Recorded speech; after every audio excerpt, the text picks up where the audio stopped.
Third presenter will be Jerry McBride. Jerry served as the head of the Stanford Music Library and Archive of Recorded Sound since 2003. Previously, he was music librarian at Middlebury College in Vermont and archivist at the Arnold Schoenberg Institute in Los Angeles. He's long been active in a variety of roles in the Music Library Association, serving as president from 2011 to 2013, and he was an ARSC board member a few years earlier. His work in music librarianship spans a wide variety of areas, including administration, reference, cataloging, collection development, preservation, and facilities and building planning. His research interests in music include the American composer Douglas Moore and Arnold Schoenberg. He holds degrees in clarinet performance and is interested in the performance of contemporary classical music. I present Jerry McBride. Thanks.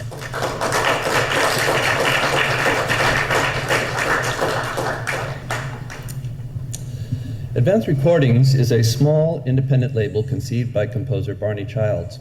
Over its 55-year history, the label produced a small number of recordings of works by contemporary composers and debuted a number of talented young performers dedicated to the performance of new music.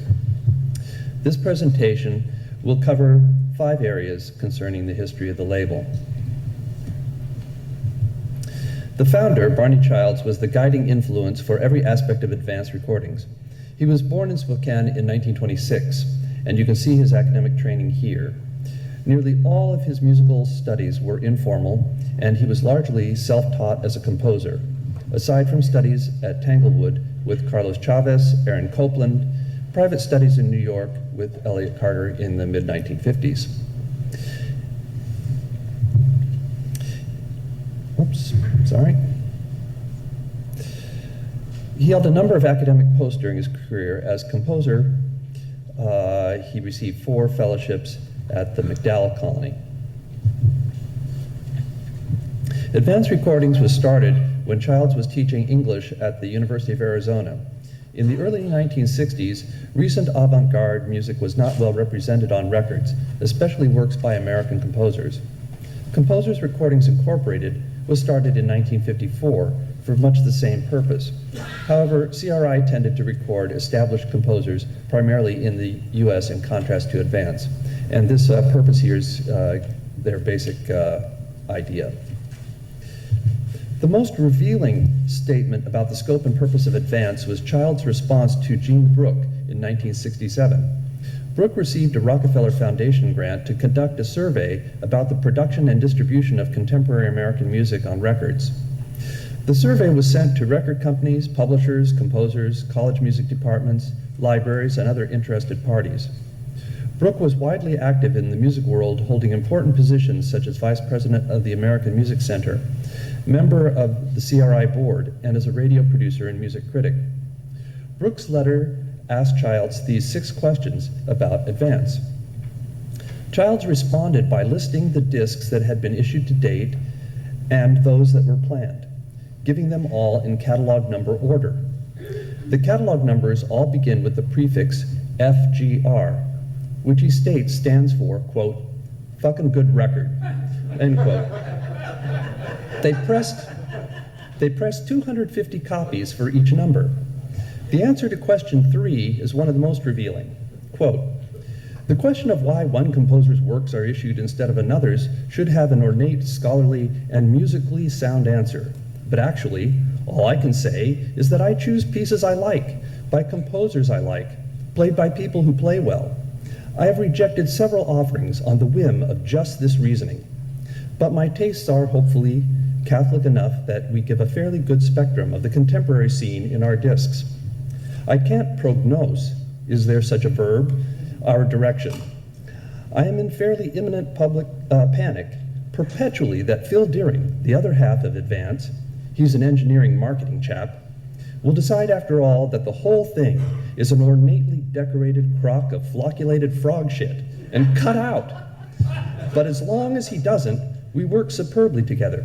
And, I unblushingly say, each do our job damn well. As long as we can stay with it, we'll put our records. I have a few things in mind to do. Would like a grant for one of them, which involves Kammer Orchestra. And entertaining things turn up. And I managed to keep in touch with people, even out here, well enough to our standards, to assure the raveningly enthusiastic advance fan of maybe 2 to 3 records a year for some time. After all, who else is doing this particular bit? End quote. Deering handled the physical production mainly with companies in Los Angeles, and the business aspects of the label, as Childs explains, quote, "The average cost I don't have a clue number one about. We are non-profit. Goddamn non, by the way. This is an everybody pays outfit, and so don't buck for gold. I write the notes from material provided me by composers and performers. This is another advantage to Advance, I think. Pound for cubic pound, we have more authentic words from composers per jacket than any other outfit I've run into. For distribution, the composers and performers submit a, quote, sucker list, and promotional material is mailed to every address on the list. The strength of the sales surprised him. Nonetheless, distribution was clearly a shortcoming, and he thought it would be ideal, quote, if there was some kind of bulletin about records of new music from any recording outfit with the circularization and circulation blanketing all possible markets, including comments and laudatory reviews, end quote. The answer to why have such a company goes to the heart of his idealism and passion for new music. Quote, "It's just that I like to have more new music on more records for more people. It helps everyone, and have tried fumblingly to do what I can. Also, our, for example, my A&R philosophy is to get pieces out which would not ordinarily be got out by bigger outfits, and to give young players a chance for a record who would ordinarily have to wait years before the powers stoop to suborning them. Note, by the way, that Advance is not a vanity press for B. Childs. The only piece of mine on Advance was the result of pushing by the modern brass ensemble. Okay, I'll admit my resistance was the next step up from Token." Childs worked with Copper State Recording Studio in Tucson, which had just been started by Forster Casey with audio engineer Lee Furr, who was the production engineer for Advance's first issue. Phil Deering II was production engineer for Advance for all the other discs until 1982. Childs and Deering basically were Advance Records during these years. Basically, Copper State was a demo studio that Casey, who had no prior recording studio experience, started with family money. The studio recorded musicians that eventually became famous. High school student Linda Ronstadt recorded with her family group, the New Union Ramblers, and later the Spiders, who became Alice Cooper. Dennis Dunaway of the Spiders remembers Casey and his assistant Frank, who said, "Achtung," after everything Casey said. Dunaway recalls that Casey was incredibly slow, moving the equipment endlessly around the studio to get the best sound. They spent nights sleeping on the cold studio floor and eating grilled cheese sandwiches purchased by Casey at the Denny's across the street while recording their single, but they felt that he was a good producer. The Copper State building was demolished in 1973 when the street was widened and went out of business in 1975. Deering continued as the production engineer for Advance until 1982, likely working out of his home. Childs knew little about business, and the label had no official nonprofit status. Alex Sigmund, assistant secretary of the American Composers Alliance, wrote to him, quote, "We assume that no matter whether Advance shows a profit, that it is deemed a commercial operation. You do sell records over the counter, I believe," end quote. To which Childs responds, quote, "I hope we can straighten out the mechanical license business too. I'm still pretty much a neophyte at the business. The project continues to stagger along on the ragged edge of financial collapse, but we are barely managing from month to month to keep going, and as long as we can do this, we'll continue to make records," end quote. Where the seed money for Advance came from is not known, but it is likely that it was from Childs himself, plus record sales. He wrote to Nettie Simons in 1969 that, quote, "Advance is now financially solvent again, thanks to a kindly not-so-anonymous donor in Yomano Bank, from whom I borrowed some loot for the old home firm," end quote. Later funding came in part from grants by the Ford Foundation Recording Publishing Program, the National Endowment for the Arts, and the University of Redlands Faculty Research Grants. But it is the repertory that is the most interesting aspect of the label. The issue of the first discs also coincided with Childs' move from Tucson to become dean of Deep Springs College, whose remoteness from the rest of civilization, along with his administrative duties and heavy teaching load, as many as 10 courses, must have made running a record label even more challenging. The first recording was also one of Advance's most successful, Bertram Turetzky contrabassist in a recital of new music. Most of the pieces are serial compositions demanding a high degree of virtuosity from the performer. Reviews appeared in the New York Times and High Fidelity Musical America, which were immensely important in launching the new label and for Turetzky, for whom this was his debut album. The representative example from the disc is for Double Bass Alone by William Seidemann, which maintains the listener's interest through a wide array of special techniques for the double bass. The second movement alternates between a nimble pizzicato in octaves and passages of intense double stops and other effects.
Maxfield studied composition with Roger Sessions, and in Europe, he met with Boulez, Stockhausen, Nono, John Cage, John David Tudor, Dalla Piccola, and Maderna.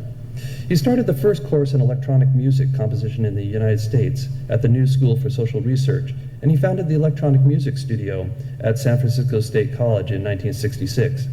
He built his own equipment and pioneered techniques of electronic composition, such as meticulously splicing together small tape fragments to create musical structures, writing works for acoustic instruments with tape, and modified chance selection of musical material.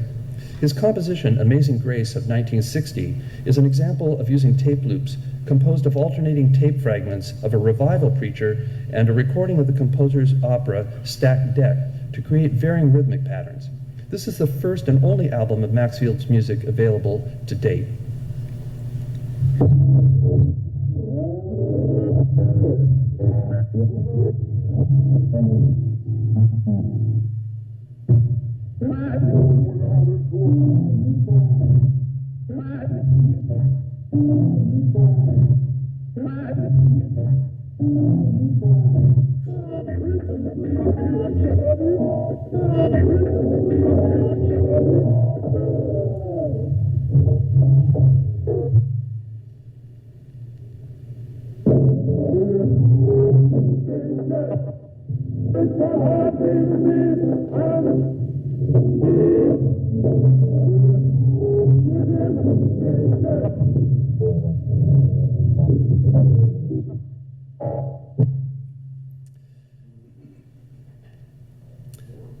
Phil Windsor is another composer whose works are not well represented on recordings.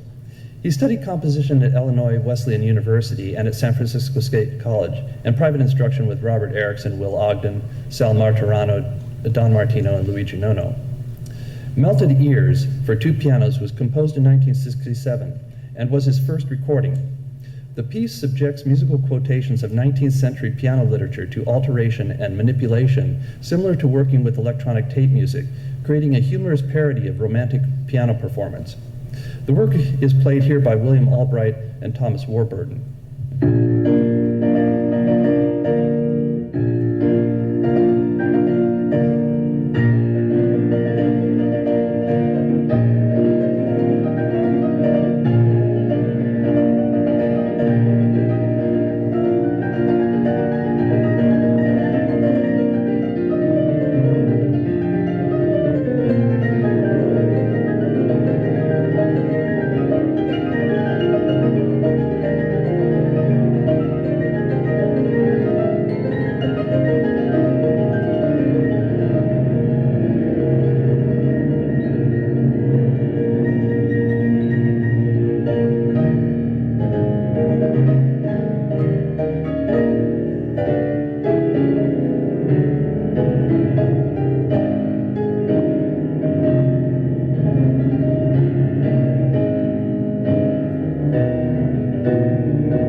And so it continues for about another 10 or 15 minutes.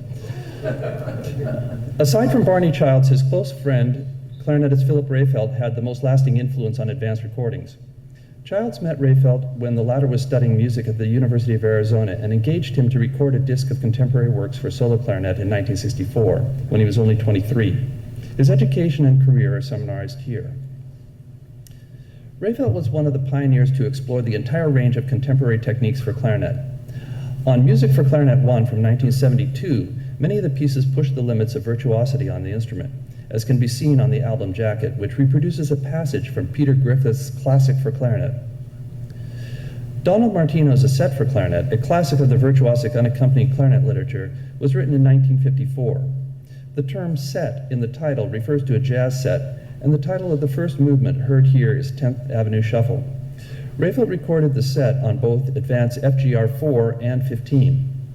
The later disc shows greater technical maturity than on Advance FGR 4, but with the same youthful, energetic musicality.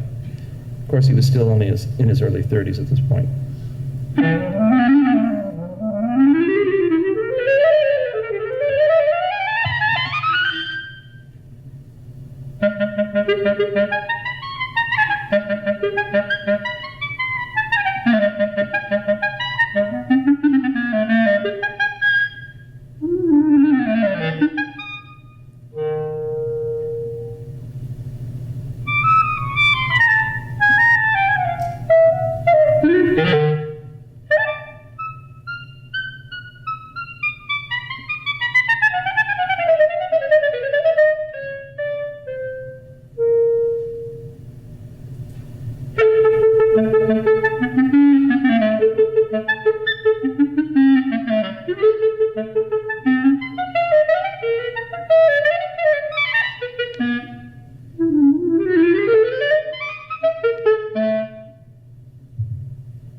Childs was active in the American Society of University Composers, AUSC, where he served on the executive committee and briefly as president. In 1975, the ASUC Journal's editor approached Childs to produce a recording of selected scores from the journal using Advance, to which he agreed. Childs was not involved in the selection or production of these recordings. Rather, the pieces were selected through a peer review process by the Society. The stylistic eclecticism that the Society needed to ensure fairness was a departure for Advance, which up to now was guided by the aesthetic and philosophical views of Childs. The first 6 discs were done by Advance until 1982, and then the Society produced the rest of the series on its own after that.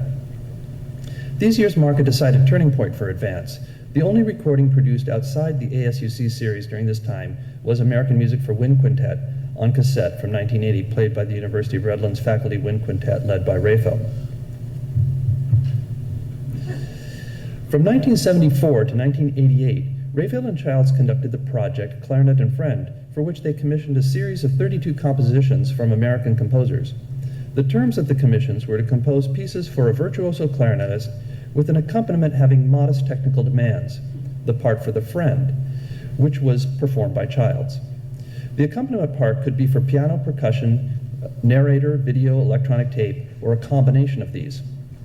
The cassette, New Music for Clarinet and Friend from 1988, contains the tracker by David Ward Steinman for clarinet, fortified or prepared piano, and tape. The acoustic instruments serve as both soloists and accompaniment to the tape part. The tape itself consists of a reading by Childs of his poem, The Tracker, and clarinet multiphonics played by Rehfeldt that are processed through a ring modulator, sound filters, and subjected to collage techniques. The piano is prepared with screws, bolts, rubber wedges, dimes, etc., and the performance also played directly on the strings. The clarinet part also employs a number of special techniques such as glissandos, quarter tones, multiphonics, etc., creating an extraordinary sound environment with only 3 sound sources. This performance is played by Rehfeldt with the composer at the piano.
In composition in the late 1970s and early 80s, some composers turned away from highly dissonant writing toward a more consonant lyrical style, and many of the commissions in the Clarinet and Friend project reflect this trend.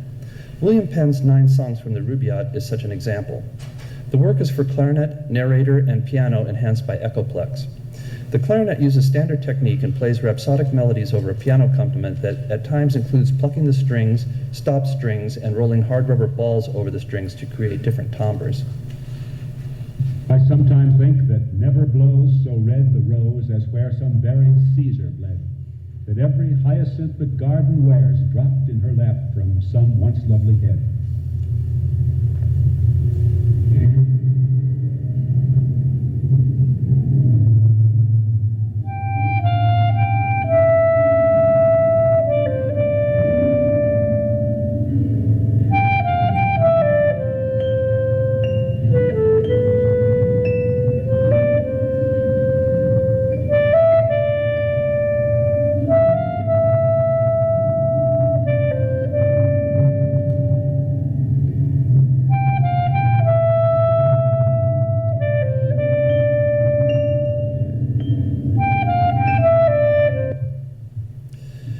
In the 1980s, the focus of Advance shifted to the work that Childs was doing with Rehfeldt and musicians at the University of Redlands, including a 2-disc album by the Improvisers Orchestra and a disc by clarinetist and bass clarinetist Marty Walker, a student of Rehfeldt.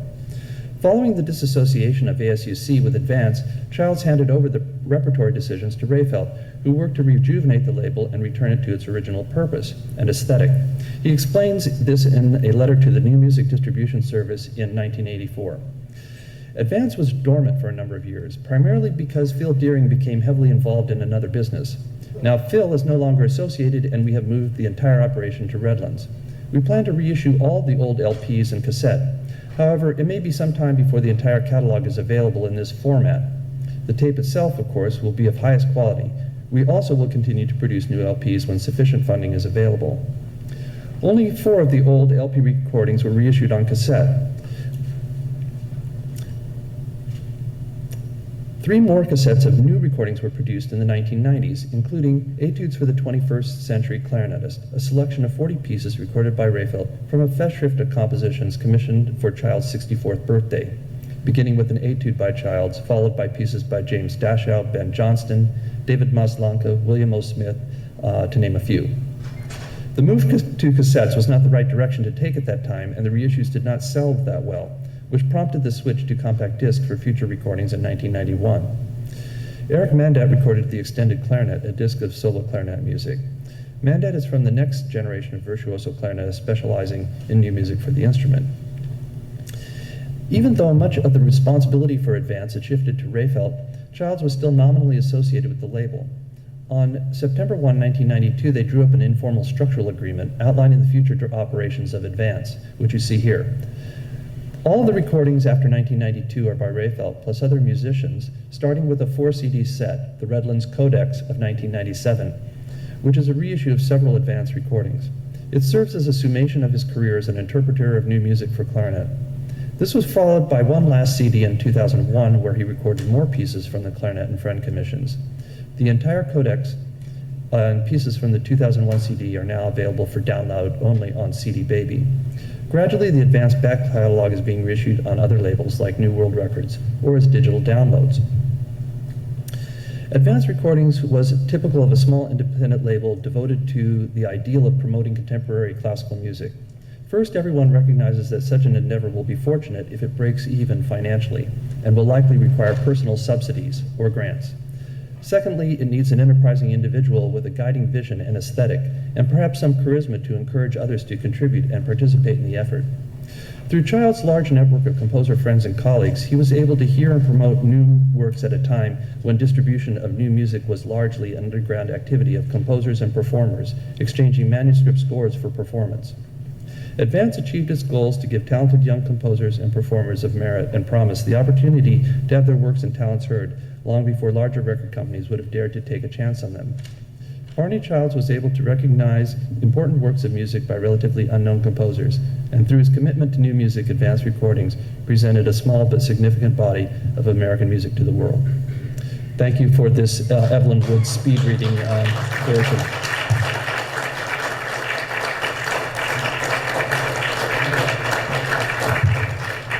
Okay, I think we're standing between this and the coffee, and I think it's 10:40 is when the silent auction closes. But I do want to say that I'm glad I got to chair this session. It sort of replicates what ARSC does. Just listening to Jerry's session, I saw the names John Cage, Linda Ronstadt, Bill Balcom, and Alice Cooper. Now, where else do you find that? Thanks very much.